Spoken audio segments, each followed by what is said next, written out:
Hey everybody, thanks for coming back to the channel. Today we're going to be putting in some ignition coils in the 2016 Volkswagen Passat. Miles are getting up there a little bit. It's time. It's a preventative maintenance thing that you should always do.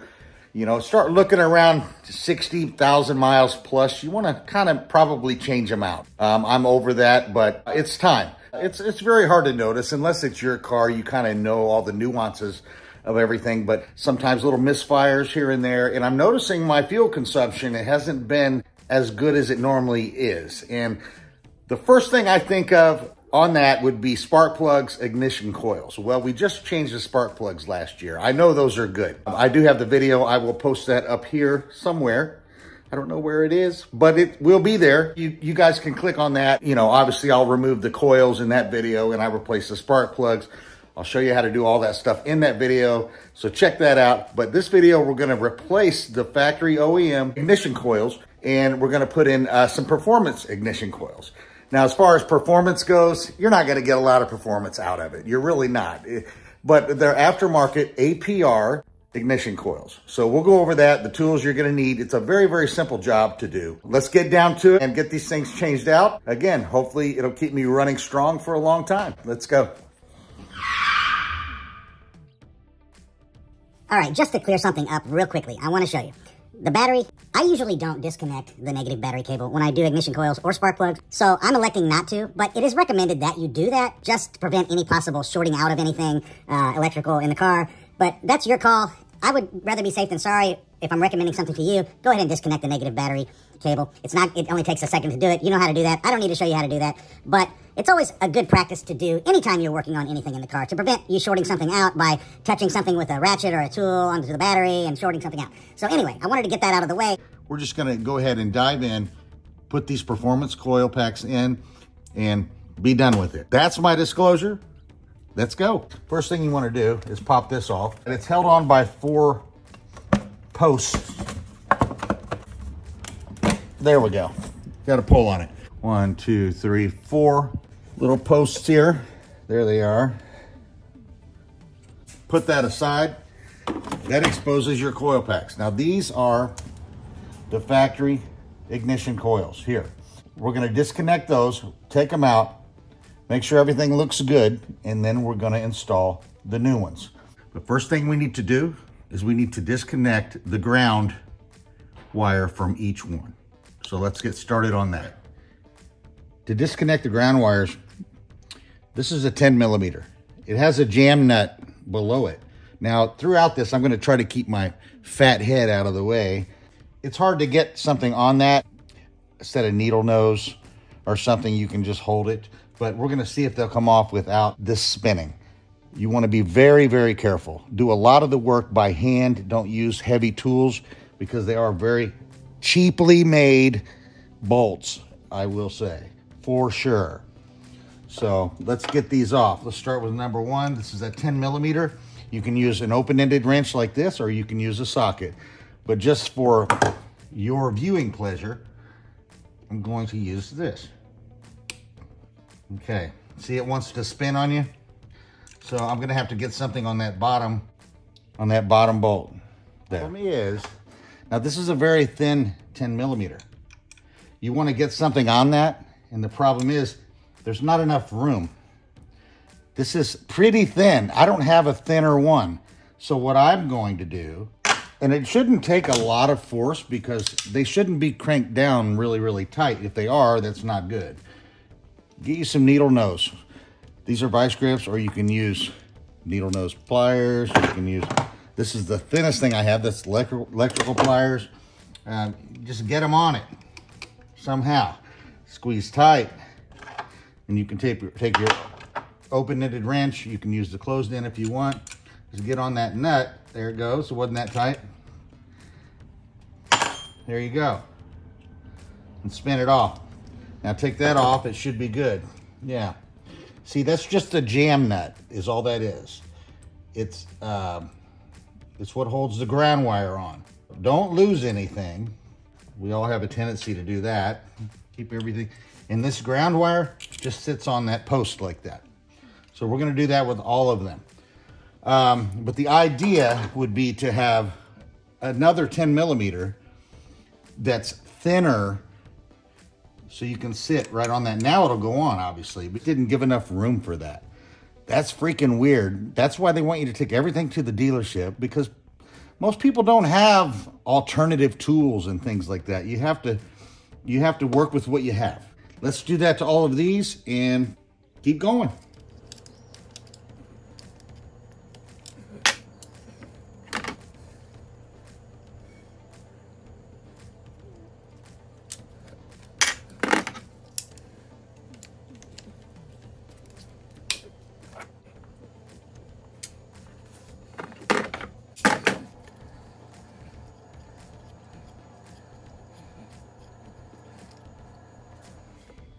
Now that we've done that, we've loosened all those bolts. Make sure you get all of your ground wires off of that bolt there. They shouldn't be very tight. Again, when you go to put them back on, we're just going to get them nice and snug. There's no need for them to be overly tightened. Mine weren't bad at all, but I did need that little extra something to hold the bottom nut just to get the top one off. So to me, it was perfect because I tightened them the appropriate amount of tightness last time I did it when I did the spark plug. So now what we're gonna do is we're gonna get our screwdriver and we're gonna release these clips and take off the wiring harness. Now you have all this stuff that's connected to it that's kind of in the way. We're just gonna have to work with it and disconnect as we go. So you just gotta have to manipulate it a little bit to be able to get these out one by one. It's not hard at all. So now we want to get these clips loosened up and so we can remove the harness. So it's all plastic, it's all garbage anymore, but you want to lift up on it like that, kind of at the same time, and pull, and there it is. The wiring harness starts to come off there.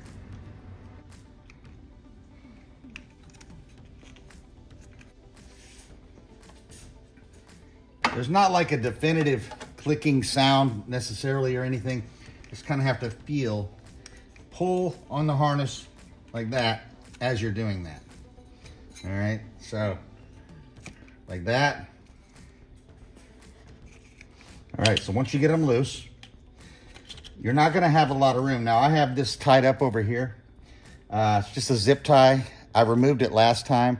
And you can just replace it with another zip tie. It's no big deal. Just cut that off if it's in the way. But that may be enough room to get these coil packs out. That's all you want to do. You don't want to start removing a bunch of stuff in the car, forget where it goes and all that stuff. So now what we're going to do is we're going to take this bottom 10 millimeter out, and that will release the ignition coil so we can pull them out. Be very, very careful. 10 millimeter. Okay, don't force anything. Just get them loose. They're very long bolts. Anything that you can do by hand on this is the best. It's the best way to go because you can feel you're not over tightening or anything. Although we're loosening right now, but that's your bolt. Set that aside. Do that with all 4. So 3 more to go.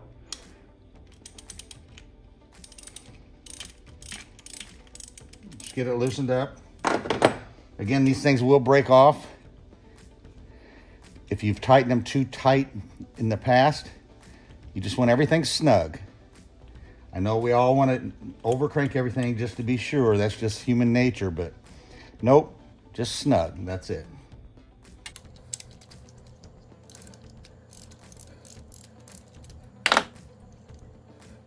They should have made these out of a higher grade steel. These are like grade nothings.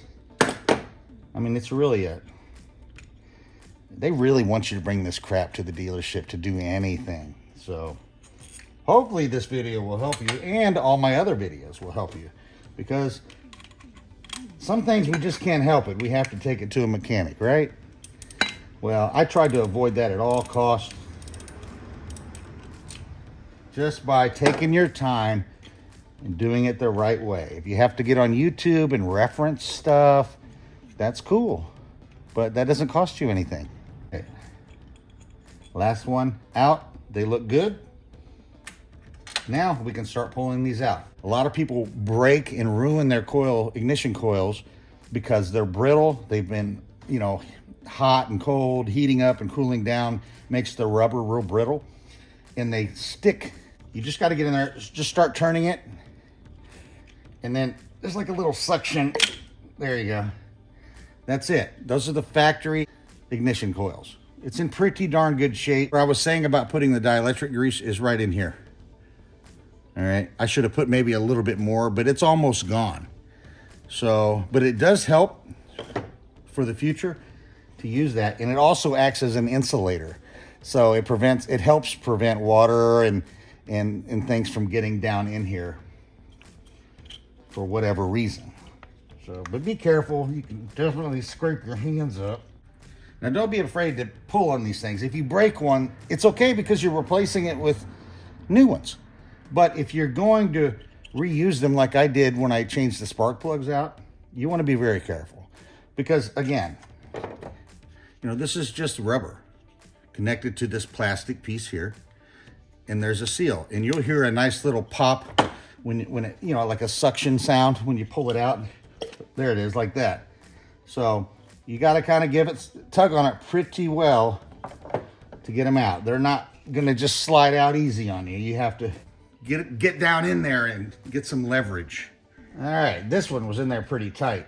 I kind of pinched my finger trying to get it to pop loose, but so I kind of didn't show you that part, but there you go. They just don't give you enough room here on this one to really get down in there, so you had to crank at it pretty well.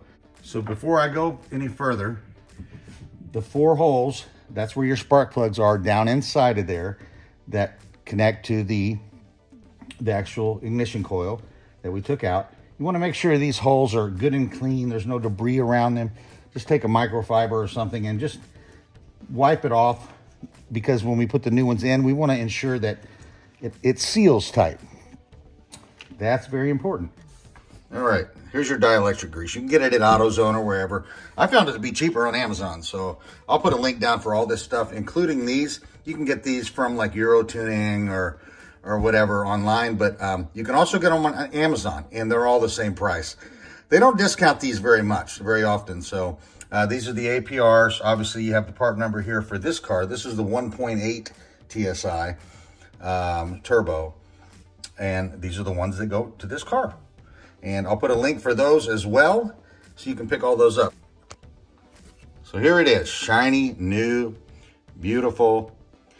Yeah, they are nice. They're quality as well. I mean, they're nice and heavy. They match up with the OEM ones, which are over here. You can see they match up nicely with those. Let's get these things prepped and put in.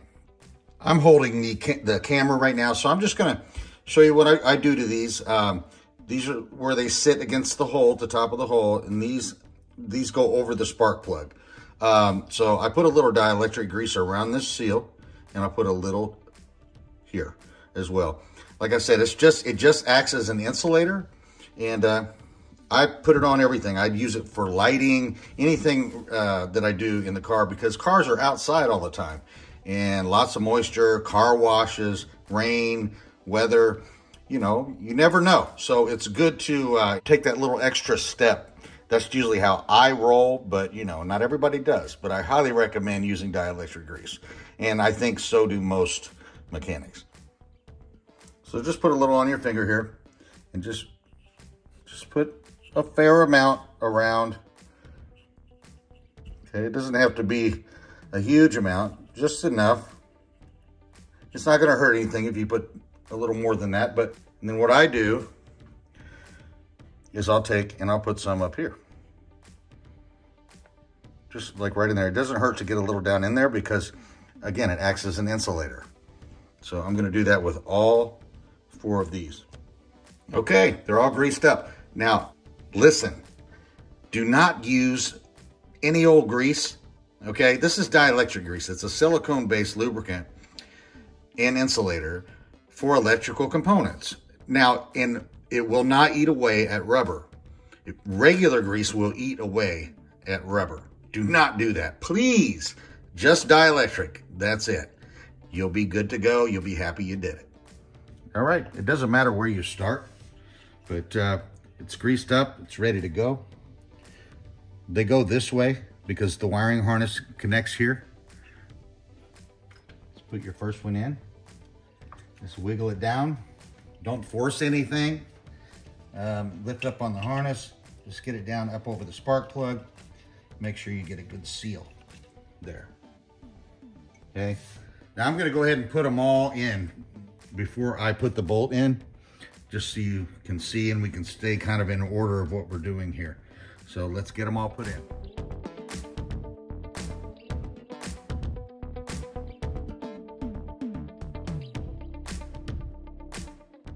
We're gonna get these things tightened down. Let's put the bolt in. This is where you need to be careful. I told you, on the tightening part. Don't cross thread it, use your hands as much as possible. Get it snug and then give it a nice little crank down with the tool and you should be fine. Start with number one.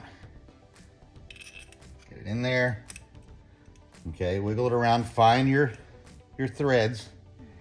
Find them. Want to make sure it goes in very easily. You don't want to have to force anything. Okay, so it's grabbing, which is good. Once you get a few turns on it and you know it's going, then you can put a wrench on it. Go ahead and put this one in. These bolts have very fine threads on them.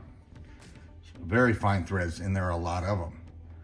So that's why you need to do everything by hand to start, because they will cross thread easier than you think, and then you're in a world of trouble. You're gonna have to tap this thing out. If you're lucky, you'll succeed, but that's a whole other issue that you don't want, I promise you. All right, so they're all in. You can put a tool on it now. We're gonna get them nice and snug. Then we're gonna put our wiring harness on after that, and then we'll connect the ground wires. So stick around. Again, get your 10mm. It's easier to use a socket, a deep well socket like this, than to use the little wrench. I mean, you can do it both ways, but you're gonna nickel and dime it. It's gonna take forever. Just be careful. Make sure it's going in straight. Okay. It stopped right there. That's it. So what you want to do is just give it a nice, like that. Just not even a quarter of a turn. Just snug it down. Very comfortably snug it down. Because like I said, these bolts will snap. So just keep that in mind, please. You'll thank me later. I've had people already that I've told this to that still break them off. Today's world, people don't have patience. I'm not saying it's your fault or anybody's fault, but man, having no patience can cost you so much money. It's absolutely ridiculous. Just take your time.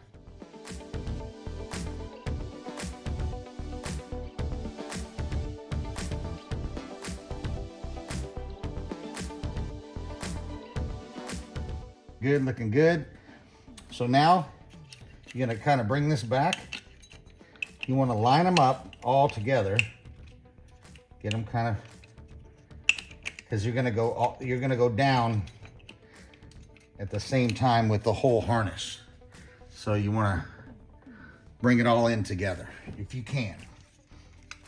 There we go, like that. So it slides on, then you wanna snap them. You'll hear a snap. There we go. They're all snapped in place. So all we have to do now, put our ground on, and that's another issue. These studs here on the end of this bolt, they break off all the time. Just don't break yours off. I'm gonna try not to break these off. So let's give it a shot. And don't drop these down into the engine, because that's a pain in the ass as well. And you're not gonna have to put a wrench on that bottom part, because you're going with the tightness. So just get your open-ended wrench. You can use the box end if you like, and which I'm gonna do. And I'm just gonna hold this wire and give it a nice snug. That's all you need, nice and snug. Get it hand tight and then give it a nice quarter of a turn. Don't force it. You will thank me later.